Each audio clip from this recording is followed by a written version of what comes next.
Conversando sobre filosofia, política e artes, tecemos o cotidiano, transmitimos realidades.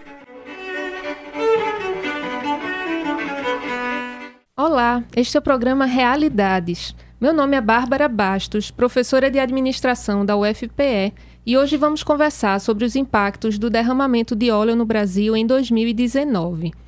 Em agosto de 2019, um dos maiores desastres ambientais da história do Brasil foi registrado.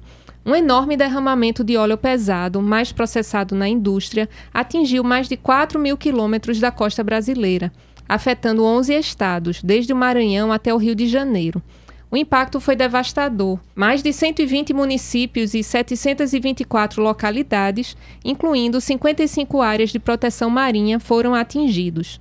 Esse episódio reforça a urgência de ações concretas para prevenir e punir desastres ambientais dessa magnitude. Em outubro deste ano, foi lançado o trailer do documentário Nordeste, Água e Óleo, que expõe de forma detalhada os impactos socioambientais causados pelo derramamento de óleo na costa brasileira. Mesmo após 5 anos do incidente, a equipe ainda conseguiu registrar vestígios do acidente durante as gravações, evidenciando a dimensão e a gravidade dessa tragédia ambiental. Para falar sobre esse tema, convidamos Luiz Gustavo Betanin, que é ambientalista e cineasta pela UFPE e diretor do documentário Nordeste, Água e Óleo. Seja bem-vindo, Gustavo. Muito obrigado pelo convite, estou feliz em estar aqui. E também convidamos Daniel Galvão, doutorando em Oceanografia, superintendente do IBAMA em Pernambuco e consultor técnico do projeto Nordeste, Água e Óleo. Seja bem-vindo, Daniel. Muito obrigado, Bárbara. Estou muito feliz também de estar aqui. Você que está na região metropolitana do Recife pode nos acompanhar pela 99.9, a Universitária FM, disponível também para outras cidades pelo site radio.ntvru.ufpe.br ou nos melhores agregadores de podcast. Hoje nós estamos inaugurando um novo horário para o nosso programa, um novo dia, na verdade, que é nas quartas-feiras. Então, a partir desta semana, estaremos no ar nas quartas, às 18 horas, e nos domingos, às 18, haverá a reprise do episódio das quartas. Para começarmos, Daniel, você pode nos explicar, do ponto de vista técnico, o que foi o derramamento de óleo que atingiu a costa brasileira em 2019 e como se deu o processo de investigação e identificação? Bom, primeiramente agradecer pelo convite, estou muito feliz de estar aqui. É um tema sempre muito importante para a gente estar falando sobre ele, exatamente para a gente não esquecer desse crime que foi tão grave em 2019 e se perpetua até hoje, né, os seus efeitos. O derramamento lá em 2019, ele foi um derramamento de um petróleo que a gente chama do petróleo cru mesmo, óleo cru, né, que chegou. E ele chegou de uma forma muito difícil de ser combatida, porque ele veio em subsuperfície. Ou seja, ele nem estava no fundo do oceano, e nem estava boiando, ele estava ali na meia água. Então, quando ele chegou nas praias, nos mangues, na região do Recife e de Coral, ele já chegou com muita magnitude, com muita força. Primeiramente, ele chegou ali por volta de 30 de agosto, é a data que a gente tem ali como uma data mais oficial do derramamento. E ali ele chegou ali em forma do que a gente conhece muito antigamente como uma espécie de piche, pequenas bolotas. E depois ele saiu derivando por toda a costa do Nordeste até chegar no Maranhão. Logo depois disso, a gente começou a ver aparecimento de óleo em Aracaju e, por fim, na Bahia, completando aí todo o Nordeste brasileiro. Logo depois de atingir a Bahia, uma nova onda, que seria a segunda onda do petróleo, com muita força, ele chega em Alagoas, ali norte de Alagoas, e ao sul de Pernambuco. Então ali foi, de fato, o derramamento que a gente conhece como o grande derramamento, que ele começa ali em 17 de outubro, aqui novamente na fronteira entre Pernambuco e Alagoas, e aí ele é bem devastador. Então ele atinge toda a APA Costa dos Corais, aqui na região de Pernambuco, atinge regiões de mangues, e uma das praias mais atingidas foi a praia de Itapuama. Ela foi realmente atingida de uma forma assim, muito significativa, e foi onde a gente focou bastante o nosso combate. O que a gente tem de informação sobre as causas desse derramamento? Bom, essa é a grande pergunta, que a gente espera até que o Nordeste Água e Óleo faça essa provocação. É uma pergunta que ela foi criada uma CPI do óleo. Na época, o relator era inclusive o atual prefeito João Campos, mas infelizmente a CPI acabou sem respostas. Na época se levantou várias suposições, navios, o governo anterior até chegou a acusar ambientalistas de estar fazendo isso, né? Umas coisas assim meio surreal. Mas, infelizmente, hoje a gente não tem ainda uma resposta concreta, né? Alguns dizem que veio da África, outros dizem que veio de navios, outros dizem que veio de navios piratas, que são aqueles navios que não têm uma formalização na sua documentação junto às marinhas dos países. Mas, infelizmente, a gente segue sem essa resposta até hoje, o que é uma coisa muito ruim, porque sem a gente achar o culpado, a gente não consegue fazer uma correta reparação dos danos. Tanto do ponto de vista financeiro, social, quanto do ponto de vista realmente policial, né, do crime. Sim. Gustavo, durante as gravações do documentário, você presenciou de perto os impactos do derramamento de óleo. Quais foram os principais efeitos observados, tanto para as comunidades locais quanto para o meio ambiente? Assim, eu acredito que para o meio ambiente até Daniel possa contribuir melhor com a colocação, especialmente por ser doutorando em oceanografia. Eu, sendo de cinema, acabo sendo curioso pela área, pesquisando bastante, mas uma coisa que me impactou muito foi ver que ainda hoje todos aqueles ambientes afetados, nem que em formato de pequenos fragmentos, a gente encontra petróleo de 5 anos atrás, sabe? Isso por si só já é muito assustador, porque a gente considera esse derramamento como algo assim que ficou isolado no tempo e na história, assim, que aconteceu no final de 2019 e lá se acabou e pronto. Sim. E não é o caso, sabe? Então ele continua vivo não apenas lá presente, mas o principal impacto assim que eu percebi não foi nem tanto o impacto ambiental, que é notório, só que não é tão fácil de perceber. O que é mais fácil de perceber foi o impacto nas comunidades. Até hoje, e em todas que a gente passou, houve uma grande resistência em se tocar nesse tema. Os pescadores, as marisqueiras, assim, essas figuras que foram primordialmente afetadas, elas apresentaram extrema resistência em sequer conversar com a gente sobre esse tema, sabe? E por que você acha que é isso? Porque na época elas não receberam a assistência necessária, para o suporte necessário, sabe? Houve uma série de questões que dificultou, inclusive, o trabalho dos nossos órgãos federais, isso por causa do governo da época, que acabou dificultando, o governo federal da época que acabou dificultando muita coisa, mas essa falta de suporte, tanto durante o acontecer do derramamento, como também posteriormente, saber de chegar com uma resposta definitiva no sentido de, olha pessoal, o que aconteceu foi isso e agora a história vai ser assim. Acabou deixando uma ferida, uma cicatriz muito forte assim na mente dessas figuras, assim, sabe? Então a gente procurou diversas colônias de pescadores, de marisqueiras, para conversar sobre esse tema, nem tanto para colher entrevistas, mas também para isso, sabe? Mas só para conversar, para entender melhor sobre o tema. E eles apresentaram muita resistência em tocar nesse assunto. E eu não julgo, sabe? Porque, de fato, acho que poderia ter sido muito melhor administrado na época, sabe? Uhum.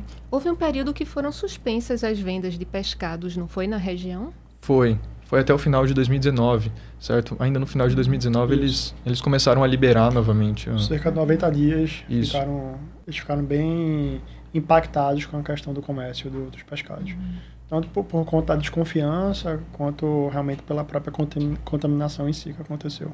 E esse ponto eles sempre falam, eles dizem, olha, lá foi... Os pescadores, os marisqueiros sempre falam sobre isso, né? Sobre esse período de cessão nas vendas, assim. A gente ficou um tempão sem conseguir vender o que a gente produzia, só que, além de vender, eles também consumiam o que pescavam. Então, assim, eles tinham que consumir, né? Porque também fazia parte do sustento da família. Sustento deles próprios, da família deles. Então, apesar de não estar vendendo, eles estavam consumindo. Agora, era seguro para consumo, sabe? Então... Entende que há muitos fatores dentro desse contexto, assim?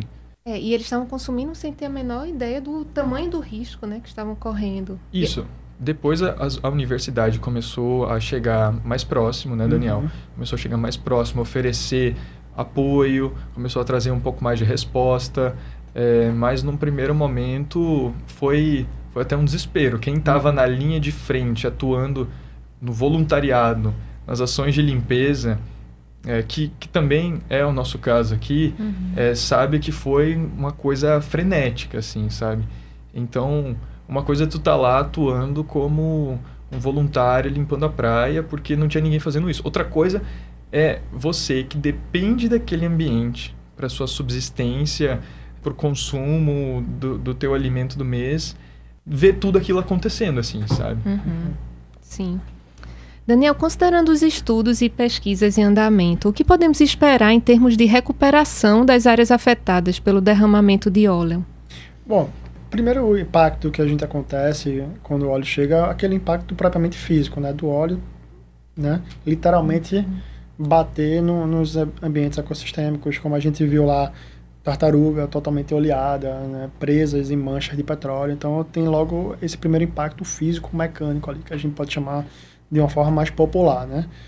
Então, esse primeiro impacto, ele é bem agressivo e ele, por si só, ali, ele já causa diretamente a mortalidade, né? A gente, naquela época, viu tartarugas, golfinhos e outros pequenos animais marinhos, né, que vivem ali no oceano, os bentônicos, né, que são animais que vivem debaixo do sedimento, debaixo da areia.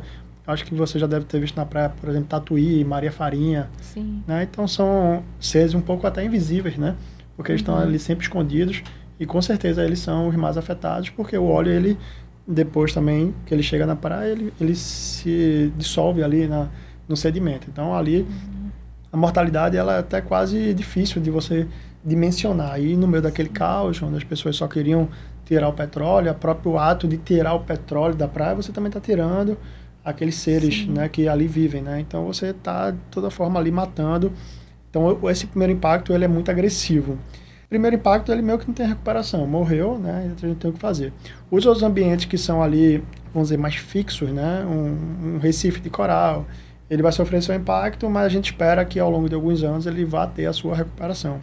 O óleo, ele passa por um processo ali de transformação também, né? Ele vai liberando com o tempo metais pesados, então ele vai ter ali um impacto também que vai ser de médio a longo prazo. Ele tem um primeiro impacto agudo, que é esse primeiro impacto da chegada dele, e depois ele tem um impacto que é a liberação dessas substâncias tóxicas, metais pesados, e que isso pode também passar por um processo de bioacumulação, que é um peixinho pequeno que foi infectado por aquele produto e outro peixe maior infectou e de repente a gente mesmo comendo esse peixe um tanto infectado. Esse é um dos motivos da desconfiança, por exemplo, dos pescados, né, que se falou aqui agora. Muitas vezes a pessoa não quer comer hoje mesmo. Hoje em dia, né, a gente tem uma desconfiança muito, com, por exemplo, com ostras. Então, essa mentalidade, né? São seres que naquele momento foram altamente impactados por esse grande derramamento, né? Então, imagina, a gente às vezes tem desconfiança com uma ostra que a gente come na praia, né? Porque a gente acha que ela pode estar contaminada por conta de um rio poluído. Então, você imagina o Nordeste todo contaminado de uma vez só, né? Com petróleo. Então, você cria uma desconfiança. E né? Então, propriamente respondendo, essa recuperação ela é gradativa e ela precisa, de fato, dessas pesquisas, né? Que o Brasil todo acabou se envolvendo. Então, vários laboratórios de várias universidades, inclusive a nossa, que é a UFPE, também faz essa pesquisa. E são resultados que eles têm saído agora nesses últimos anos. Tem muito resultado para sair, porque algumas pesquisas são de longo prazo, né? Elas são de 2, 3, 5 anos para você realmente ter aquele acompanhamento, saber se naquele momento você ainda consegue encontrar uma substância ali, né, fruto do derramamento, até qual ponto a gente realmente não consegue mais encontrar nenhum vestígio. Então, as pesquisas apontam, né, ainda para esses vestígios e a gente espera que em algum momento esses vestígios não aconteçam mais. Embora, né, eu sempre gosto de falar isso, talvez esteja até atropelando, os impactos ambientais eles continuam a todo tempo, né? Embora o petróleo foi o maior desastre ambiental do Nordeste, aqui da costa do Nordeste, a poluição ela é diária, né? E não só a poluição... Sim, vai além do petróleo, né? Vai além do petróleo. Então, assim, até para te responder essa pergunta, se a gente fosse realmente cientificamente, é difícil, porque a gente não consegue isolar aquele recife de coral só para a gente comparar o derramamento e o sem o derramamento. Sim. Porque tem vários outros impactos transversais acontecendo diariamente. E para complementar, assim, a nossa universidade, assim como o Daniel falou, universidades do país inteiro, mas falando especificamente da UFPE, além das ciências duras de física, química, de oceanografia, que estão desenvolvendo trabalhos de pesquisa sobre esse tema, há também graduações de ciências sociais, sabe? Com pesquisas socioambientais dentro dessa área. Então, tem professores de biologia, tem projetos de extensão que fazem trabalho de acompanhamento com marisqueiras, com pescadores, em outros pontos do estado, por exemplo, no litoral norte, lá em Itamaracá, sabe? Sobre esse tema também. Então, há uma gama bem grande de pesquisas acontecendo sobre isso, sabe? Agora, para os dois, para quem quiser responder, existem consequências irreversíveis causadas por esse acidente? Do ponto de vista ambiental? Vamos começar pelo ambiental. Sim, do ponto de vista ambiental, temos essa mortalidade e, bom, já houve alguns derramamentos de outros derramamentos de petróleo em alguns locais que eles foram tão concentrados numa região, por exemplo, de mangue, que ela até hoje não conseguiu se regenerar. Então é isso que as pesquisas podem apontar, que, por exemplo, Itapuama, teve um costão ali de Itapuama que ele foi duramente afetado. Alguma parte daquele costão pode ser que a gente não volte a ter a curto prazo, pelo menos, ou médio prazo, vida ali naquela localidade ali específica.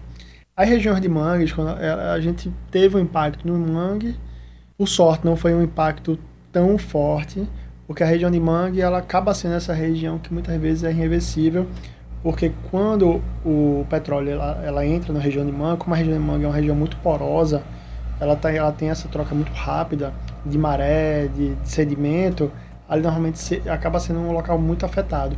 O mar em si, embora também ele cause danos muito graves, ele tem aquela movimentação de maré o tempo todo jogando, aquela correnteza se espalhando. O mangue não, o mangue quando ele entra, ele acaba ficando ali. Sim. Então, os danos eles são, com certeza, ao longo do Nordeste, a gente teve alguns pontos da costa que, onde o petróleo chegou de forma mais volumosa, ele causou um dano, que é um dano ambiental de fato irreversível, porque ele causou aquela mortalidade e não tem o que fazer. Alguns recifes de corais, certamente também, em alguns pontos que foi mais de forma volumosa atingida e também causou mortalidade. A gente só não diz que é 100% irreversível, porque graças a Deus o planeta ele é muito forte, muito dinâmico, então ele sempre consegue ressurgir em algum momento, né? Mas é o que, fazendo até uma analogia com, por exemplo, o branqueamento dos corais, que é aquele fenômeno, aquela anomalia que acontece fruto do aquecimento das águas dos oceanos.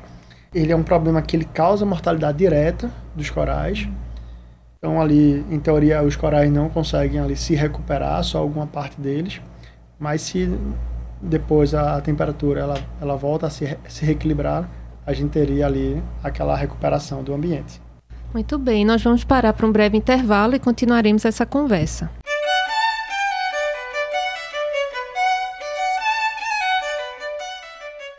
Em breve seguiremos tecendo realidades.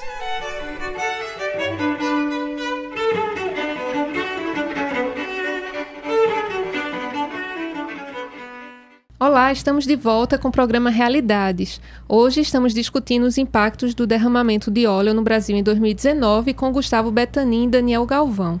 Agora vamos discutir sobre o documentário Nordeste, Água e Óleo, que se propõe a abordar os impactos socioambientais do acidente que atingiu nossas costas. A obra surge da necessidade de trazer à luz não apenas os fatos, mas também as vozes das pessoas afetadas e a complexidade de um evento que marcou a história recente do Brasil. Gustavo, como surgiu a ideia do Nordeste, Água e Óleo? Acho que a gente está em 2024, então deve fazer uns 3 anos que surgiu a ideia do documentário em si. Eu e Daniel, nós atuamos em uma ONG em conjunto, que é o Salve Maracaípe, que é uma instituição que esteve na linha de frente do derramamento lá em 2019. Foi uma das entidades que primeiro lutou nas ações de limpeza e contenção. E aí, tendo essa experiência prática, né, de vivência no derramamento, os anos passaram, isso foi em 2019, aí veio 2020, em 2021 a gente continuou conversando sobre isso, até porque as atividades de monitoramento, as atividades de diálogo sobre esse tema nunca pararam, pelo menos não no Salve, né? Então, em 2021, eu comecei a ter uma atuação mais frequente na ONG, e aí no movimento. E aí a gente surgiu com essa ideia de fazer um documentário que pudesse contar essa história como um todo, certo? Só que não é simples fazer um documentário. E aí, enfim, após anos e anos pensando nele, enfim, agora no ano de 2024 a gente conseguiu botar ele de fato em prática. Mas foi lá em 2021, posso-se dizer, né? Que a gente surgiu com a ideia. E o pontapé, né? É o pontapé. Isso. Daniel, e sobre sua participação? Como foi sua contribuição como consultor técnico no documentário? Bom, o Guga, ele lá atrás, né? Ele veio com essa provocação, né? De fazer um documentário na área ambiental.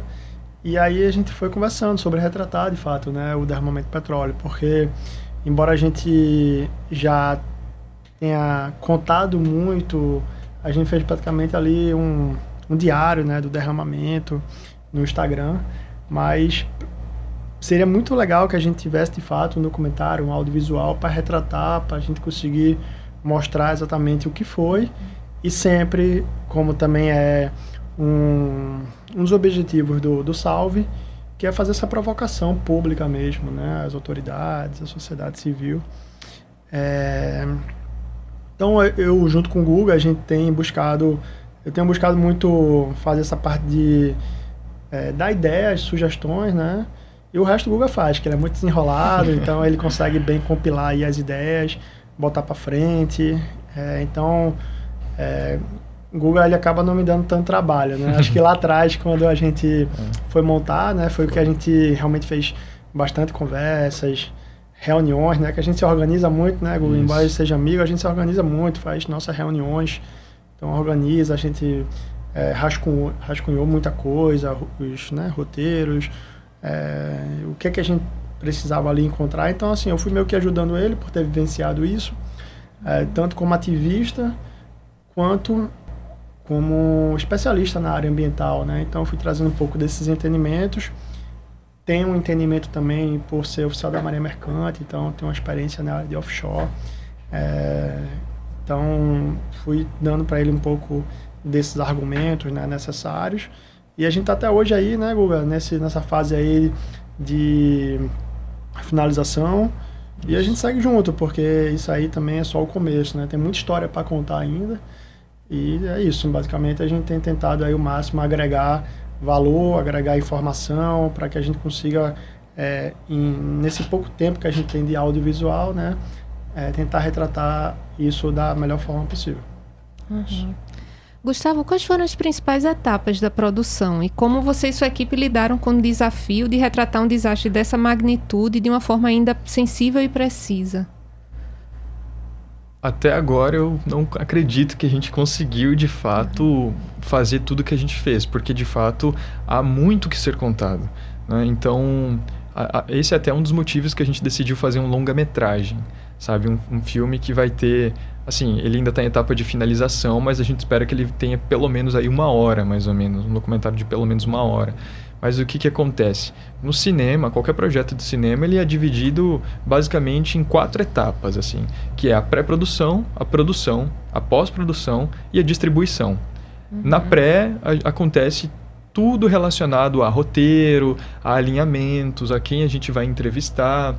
Nessa etapa, acho que o maior desafio foi justamente, assim, pensar no que a gente ia fazer, quando, onde, com quem. Então, foi onde entrou muito o trabalho de Daniel, assim, de Guga, olha, tal pessoa, tal professor, tal pesquisador teve uma participação muito efetiva, muito presente, ou tal local foi muito afetado durante o derramamento, então seria legal vocês irem lá filmar e tal. Foi uma etapa realmente assim de pesquisa, de conversa, sabe? Bem minuciosa. Quando a gente entrou na etapa de produção, de fato, ou seja, no momento de gravar o documentário, houveram muitos outros desafios, porque daí você sai de dentro da sala, você sai de dentro do computador, ali do ambiente interno, e tu vai, coloca a cara no mundo para começar a gravar o que você se propôs. Aí muita coisa acontece, sabe? Mesmo que estivesse tudo bem detalhado, muitos imprevistos acontecem. Então, eu sempre digo que são 3 imprevistos principais que aconteceram. O primeiro deles, a gente teve problema com o equipamento, e isso é natural. Um dos nossos cabos do do SSD que conectava na câmera estava defeituoso, e aí às vezes a gente ia gravar, a câmera não gravava, ficava desconectando, foi bem estressante, mas o que a gente fez foi tentar correr atrás de outro cabo, resolver, e aí entra muito também o trabalho da sua equipe, de estar toda alinhada, de querer resolver o problema rápido, sabe? Outro grande desafio na etapa de produção foi a questão do próprio contato com as comunidades afetadas, como eu já falei. Esse foi um grande desafio da produção, sabe?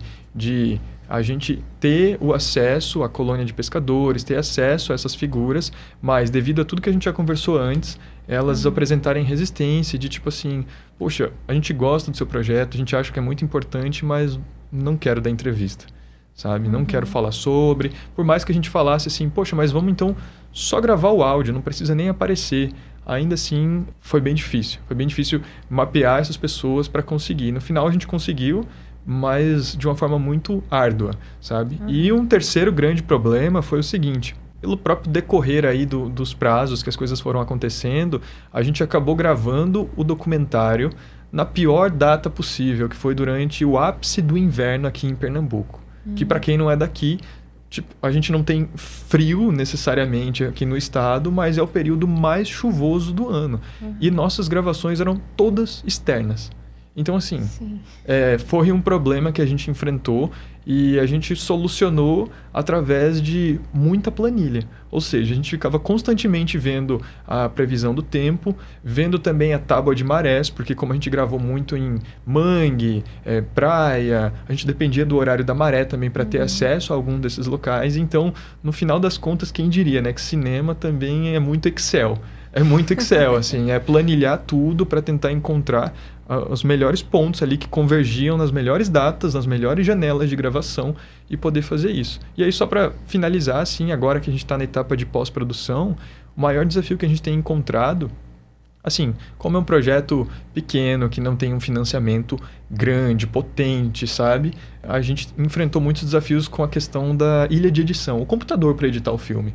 Por fim, a gente conseguiu um computador, mas no início as máquinas que a gente tinha disponíveis deram problema e aí não estavam suportando o tamanho do filme, o tamanho dos arquivos, sabe? Então, nos deu um pouco dor de cabeça, mas no final das contas também foi resolvido.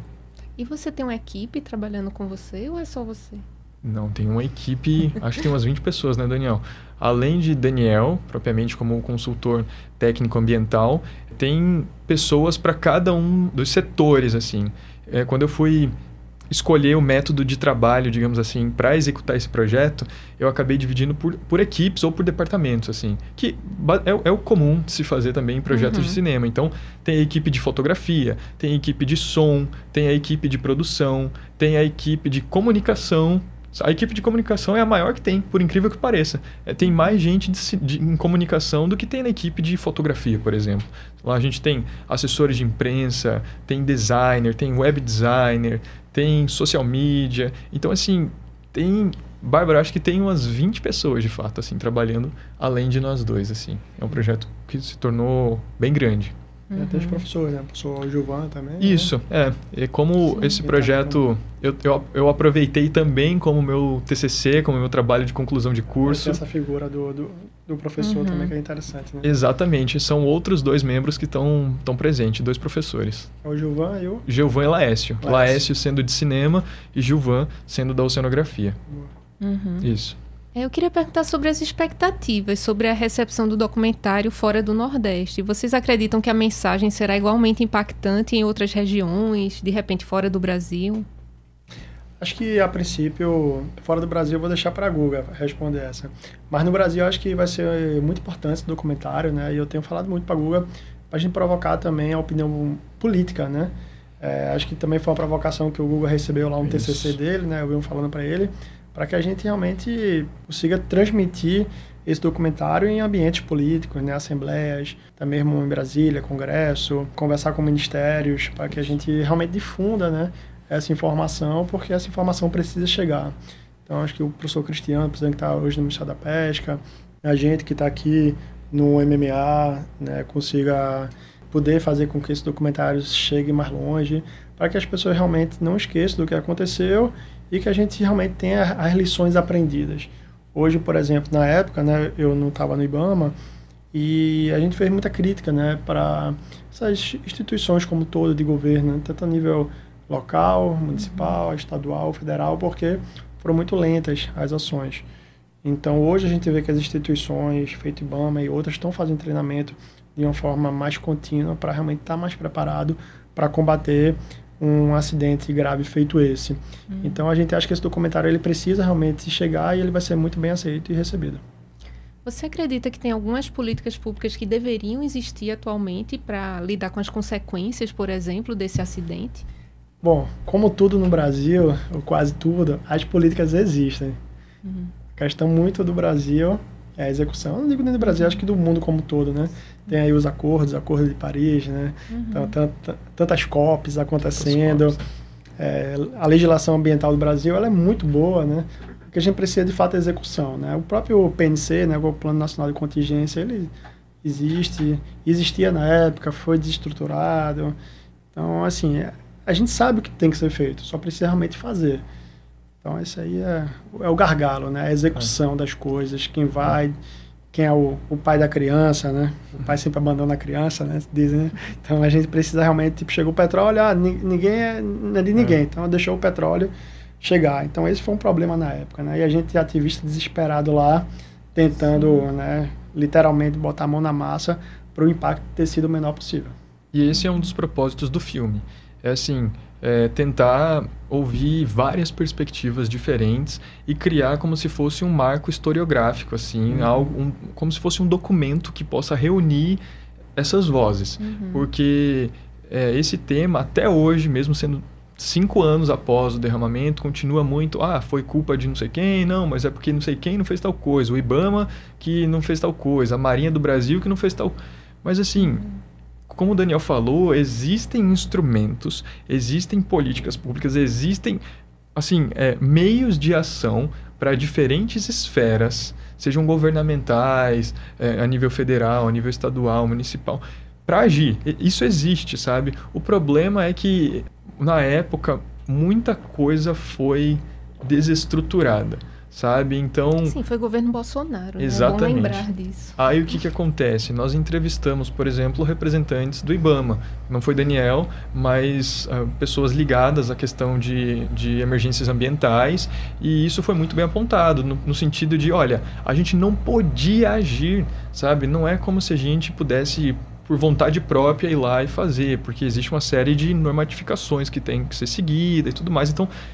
A gente quer escutar todo mundo no documentário e é isso que a gente fez, assim. Sociedade civil, voluntários, universidade, órgãos governamentais, sabe? Trazer todos esses diálogos para conversar entre si e depois continuar o diálogo nas exibições, sabe? Eu estava falando antes das etapas, a quarta etapa é a distribuição. Então, assim, a nível nacional a gente espera uma boa distribuição, não só rodando aqui nos festivais e mostras aqui do nosso país, mas também exibindo o filme. E é bom frisar aqui, totalmente gratuito sempre, em comunidades que foram afetadas, para todo mundo poder ter acesso a diferentes pontos de vistas que às vezes ficam e ficam até hoje também subentendidos ou um pouco turvos, sabe? Uma coisa que eu queria falar, só para voltar, é sobre como ele pode ser aceito lá fora. Assim, o nosso plano de distribuição visa inscrever o filme em festivais de cinema, especialmente festivais de cinema ambiental, com foco ambiental, lá fora do país. Tanto aqui dentro como fora do país também. Isso é um pouco delicado, assim, porque a gente vai precisar também de apoio para isso, até porque alguns festivais têm taxas de inscrição, e aí como é fora do país, geralmente é em dólar ou é em euro, que fica mais pesado. Mas, quanto à aceitação, eu acho que vai ser bem aceito, assim. Falando aqui sem, grandes expectativas nem nada, mas de um ponto de vista bem realista, como essa questão ambiental está cada vez maior, no caso, né, mais em pauta, especialmente questão de transição energética e tal. Um tema que fala sobre petróleo, sobre derramamento de petróleo, acho que vai ser bem aceito, sim, sabe? Posso fazer uma contribuição?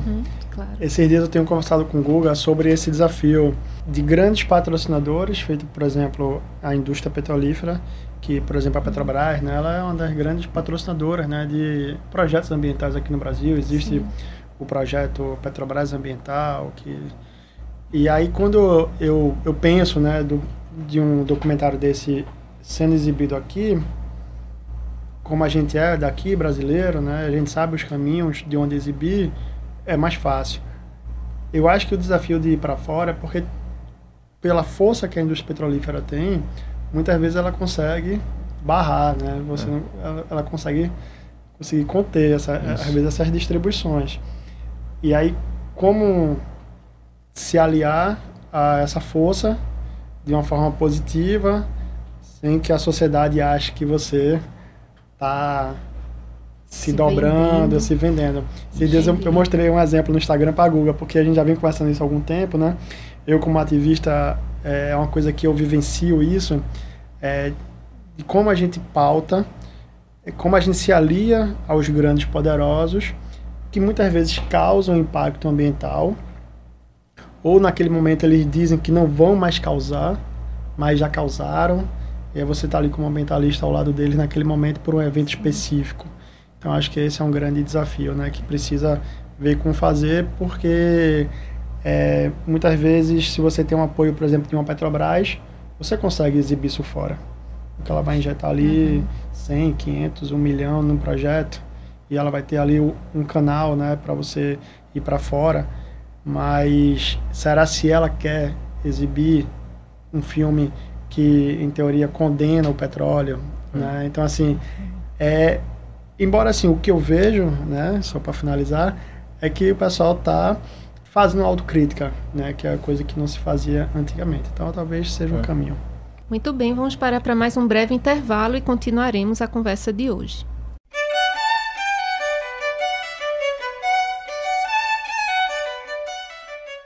Em breve seguiremos Tecendo Realidades.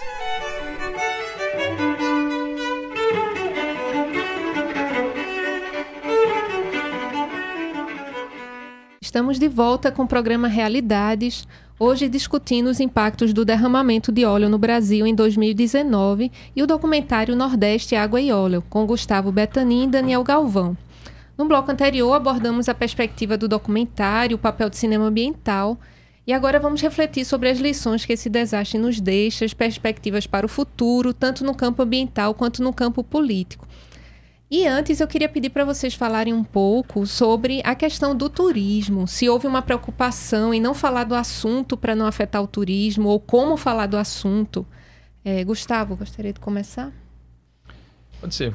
Assim, a gente abordou esse tema dentro do documentário, assim como a gente abordou os demais temas, principalmente através dos relatos, das entrevistas de quem, especialmente de quem viveu na pele as consequências assim, imediatas do derramamento.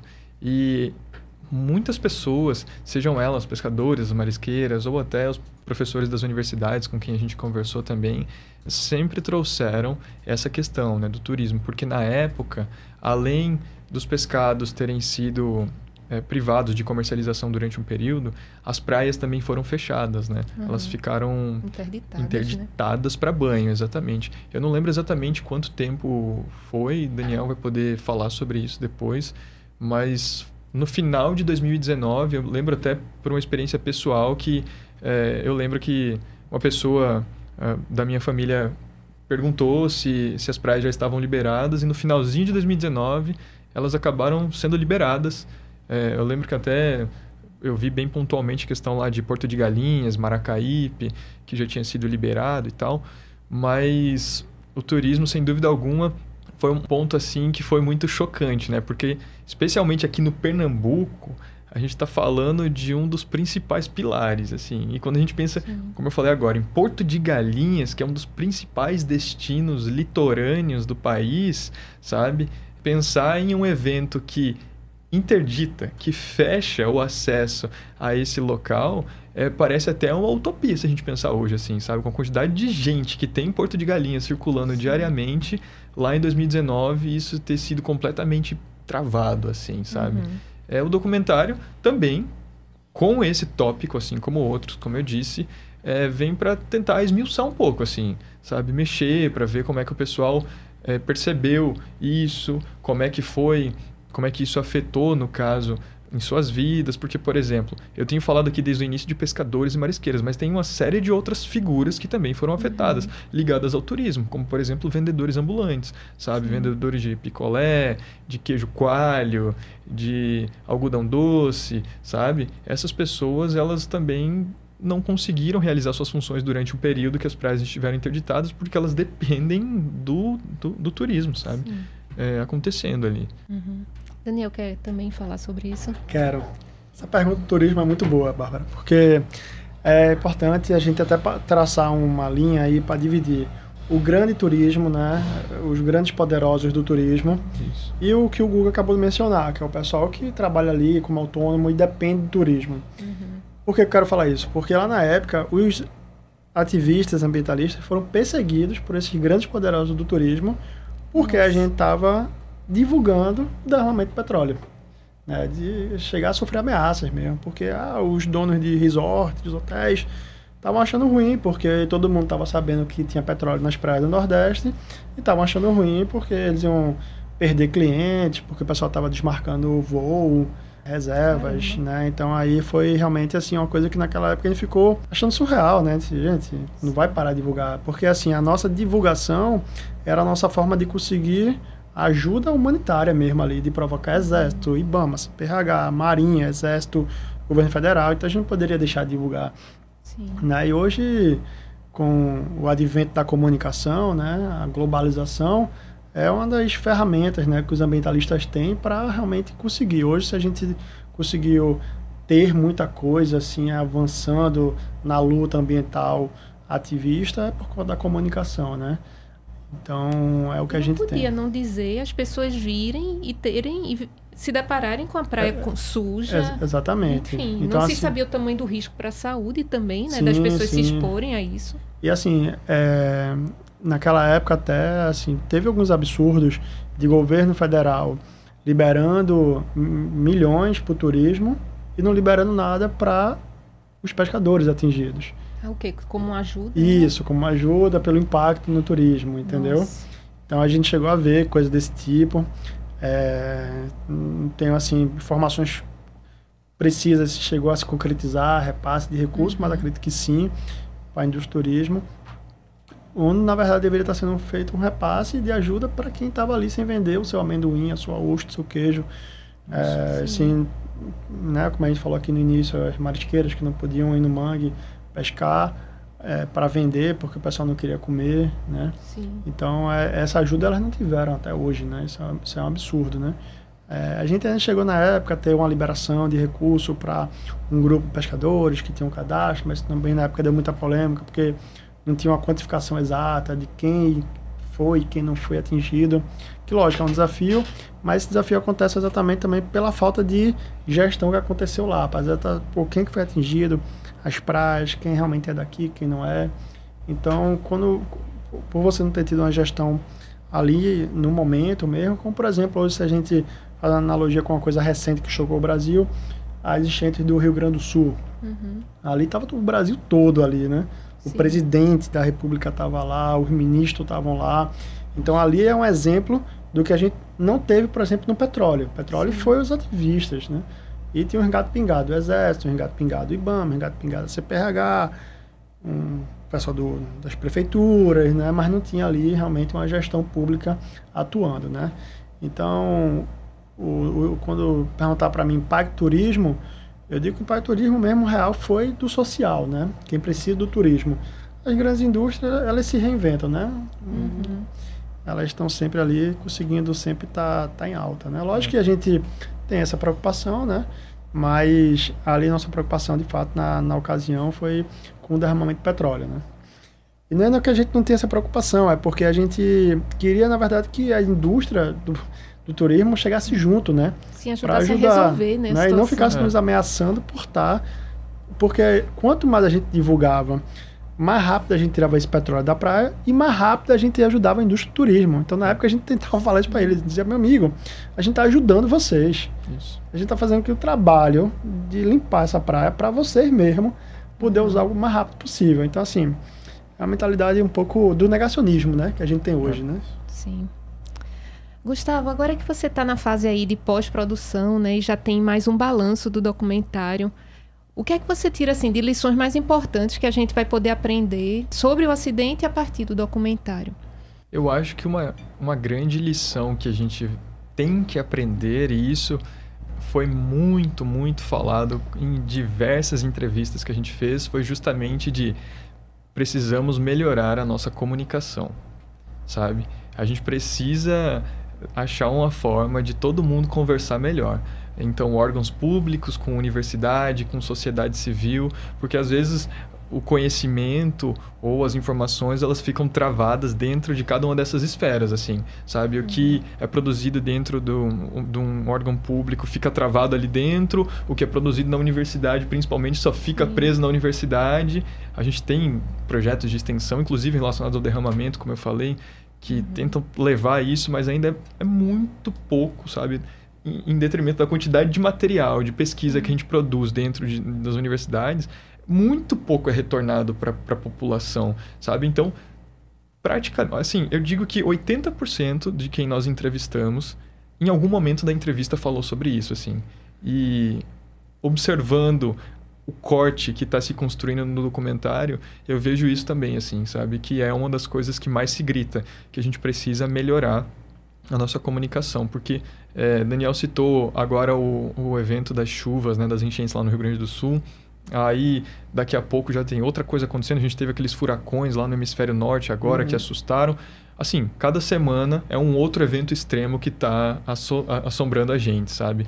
Então, se a gente fica disperso, sabe? Sem uma comunicação ativa, presente, ali pronta para agir, todo mundo em sintonia, sem negacionismo acontecendo, sem maluquices desse tipo acontecendo com quem realmente quer fazer as coisas acontecerem, sabe? Eu acho que se a gente construir essa comunicação mais unificada, assim, sabe? E também, sabe o que, Bárbara? Mais serena, assim, eu diria. Porque eu acho que quando a gente fala em eventos extremos, tudo bem, eles são assustadores e tal, mas especialmente quando a gente falou lá no derramamento, assim, muita gente estava mais preocupado em ficar ali, sabe, naquele alarme, naquela loucura, do que de fato entender como ajudar, sabe? Eu acho que o evento do Rio Grande do Sul mudou muito a nossa mentalidade, assim, porque as pessoas viram que mesmo de longe elas conseguem oferecer suporte, oferecer ajuda, e que isso continue acontecendo agora, que a gente, como um povo, assim, possa continuar se ajudando, sabe?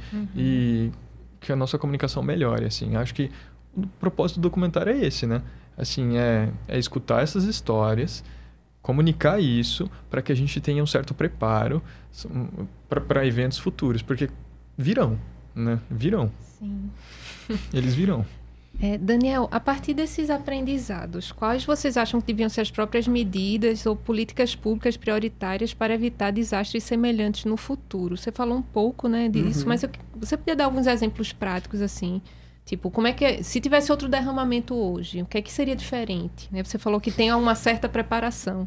Sim. Mas é suficiente, não é? Então, como você avalia? Sendo sincero? Sim, por favor. Bom, sendo sincero, se tivesse outro derramamento desse, a gente tava lascado. Ai, meu Deus. Sendo sincero, né?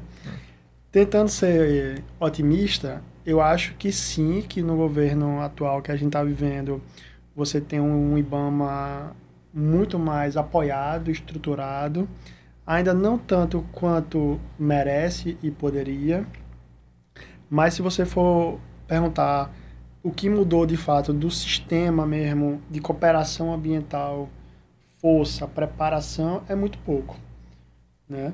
Mas sim, como aconteceu uma vez, a gente já tem algumas lições aprendidas, técnicas e operacionais para agir novamente. Mas hoje, se começou um derramamento agora, alguém ligar para mim, na prática, na teoria a gente tem muitos instrumentos para agir, mas na prática ainda falta. Eu digo que falta o quê? O que é que a gente deveria ter, por exemplo? Se você tiver ali nos Estados Unidos, com certeza vai ter um centro de operações na beira do mar, entendeu? Na beira da praia ali. A gente não tem algo desse tipo. Uma embarcação do governo com uma boia de contenção preparado para uma emergência. Você não tem isso. É esse tipo de coisa assim que eu estou falando, né? Então, é esse tipo de coisa que a gente precisaria ter. E a gente ainda não tem. Entendi. Então, assim, como é que acontece com a Petrobras, por exemplo, o que é que ela faz quando tem os seus próprios derramamentos? Ela coloca lá aqueles navios de contenção, passa uma boia enorme de quilômetros e consegue conter. Então, por exemplo, a Petrobras, que é uma empresa, ela consegue conter. Então, o governo deveria ter essa mesma preparação. É isso que a gente não tem. Lá em Maracaípe, por exemplo, quando o petróleo estava chegando, a gente estava lá há dias desesperados, cobrando o governo que colocasse uma boia, fechando a entrada do rio para o petróleo não entrar no rio. Assim, com muita luta, com muita cobrança, com muita comunicação, a gente conseguiu uma boia de contenção do Suape. A gente botaram uma barreira de contenção lá do mangue de Maracaípe, né? Foi uma coisa coordenada pelo Salve, a gente conseguiu isso, fruto de muita insistência, de muita luta. Mas se hoje tiver uma mancha chegando ali, vai ser a mesma loucura. Quem é que tem uma boia de contenção, uma barreira de contenção? O IBAMA não tem. Você acredita que a Petrobras deveria assumir uma parte dessa responsabilidade, uma vez que é a empresa de petróleo? A gente tentou na época, a gente também ficou um pouco perplexo porque não houve. Mas é aquilo, se blindou, não, isso aqui não é meu, isso aqui não sou culpado, não vou botar a mão nisso, ficou meio naquela, se eu for me envolver nisso é como se eu fosse culpado. Então foi aquele sentimento que a gente teve na época, né? Ah, não. A Petrobras foi se envolvendo um pouco depois, lá na Bahia. Teve uma empresa também que trabalha para a Petrobras, que ajudou um pouco, mas assim, depois que a bomba já tinha estourado, né? Não teve aquela preparação prévia de que temos um derramamento. Então, assim, eu acho que desse ponto de vista teórico, a gente vai ter... Teórico-prático, a gente avançou, sem dúvida. Né?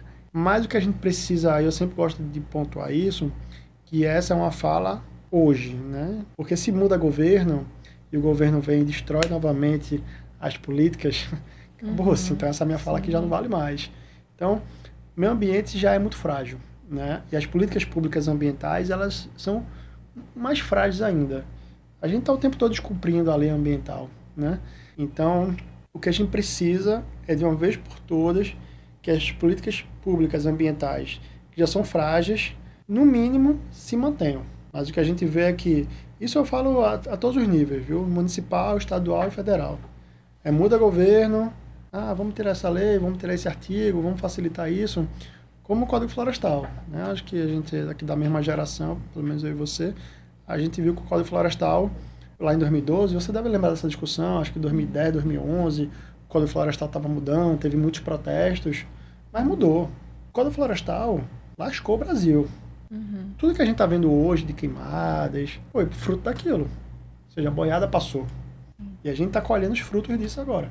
Então, as políticas ambientais em relação ao petróleo, ao combate do petróleo, elas existem, voltaram a se fortalecer e precisam se manter no bom, se continuar fortalecendo, mas não retroagir novamente. Que aí, senão, quando tiver outro derramamento, aí a gente vai ficar vivendo novo, né? O mesmo filme. A gente está chegando no fim do programa. Gustavo, queria que você falasse assim, qual é a previsão de lançamento e falasse também de outros, já que você falou tanto da importância da comunicação, se você tem indicação de outros conteúdos, vou pedir também para Daniel falar de página, de Instagram e de outras mídias disponíveis. Claro. Antes de tudo, sobre a questão do lançamento, a nossa produção ainda está estudando isso, mas provavelmente vai acontecer no início de dezembro desse ano. Certo? Então tá pertinho, a gente tá correndo com a finalização do filme, ainda tem bastante trabalho pela frente, mas deve acontecer no início de dezembro. E aí, já puxando o gancho das indicações, a primeira coisa que eu indico é justamente o @, né, o perfil do Instagram do projeto, para que todo mundo possa ser notificado, possa saber quando vai sair, aonde assistir, eles podem acessar no nosso Instagram, que é @doc, de documentário, Doc Petróleo, sabe? Doc Petróleo. O nome do filme é Nordeste, Água e Óleo, mas para facilitar a gente colocou o @ desse jeito. E, assim, existem trabalhos muito legais, como, por exemplo, Mulheres na Conservação, que é um projeto muito legal, feito por um grande documentarista de natureza aqui no Brasil, uma grande jornalista também, que conta o trabalho de pesquisadoras dessa área ambiental, sabe? E lá, cada episódio fala sobre um bioma, um aspecto diferente, algo que eu altamente indico, assim, sabe? O documentário, ele vem para fortalecer tudo isso que o Daniel falou, sabe? A gente vive um momento muito frágil no nosso país, especialmente do ponto de vista ambiental. Então, o risco está aí. A gente precisa melhorar a gente precisa se preparar, porque algo vai acontecer, sabe? Não adianta ficar sentado negando a ciência, esperando a coisa acontecer para só depois agir, sabe? Tá bem, Daniel. É isso, Reforço o que o Guga falou, né? A gente seguir lá o Insta do Nordeste Água e Óleo. Tem o Insta do Salve Maracaípe também. A gente tem muita história lá. Se rolar a página e ver ali 2019, o pessoal vai vivenciar muito o que aconteceu. Tem o Mar de Luta também, né, Guga? Tem o Mar de Luta. Que também é um pessoal que faz um trabalho bem legal, que começou lá também, lá atrás. E em breve o Instituto Salve Mar também. Isso, o Instituto também.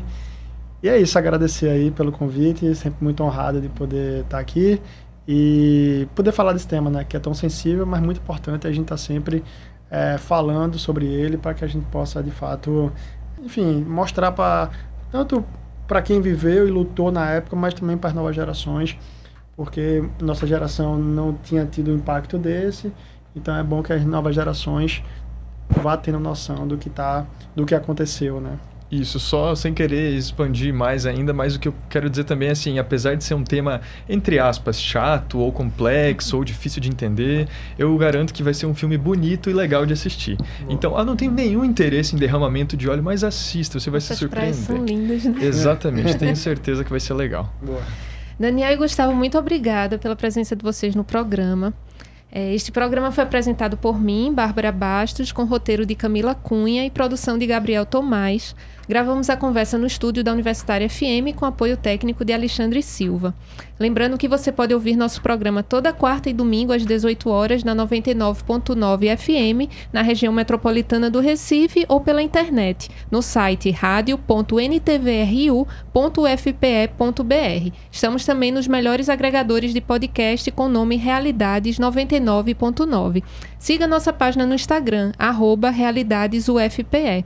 Para você que nos ouviu até aqui, muito obrigada e até o próximo programa.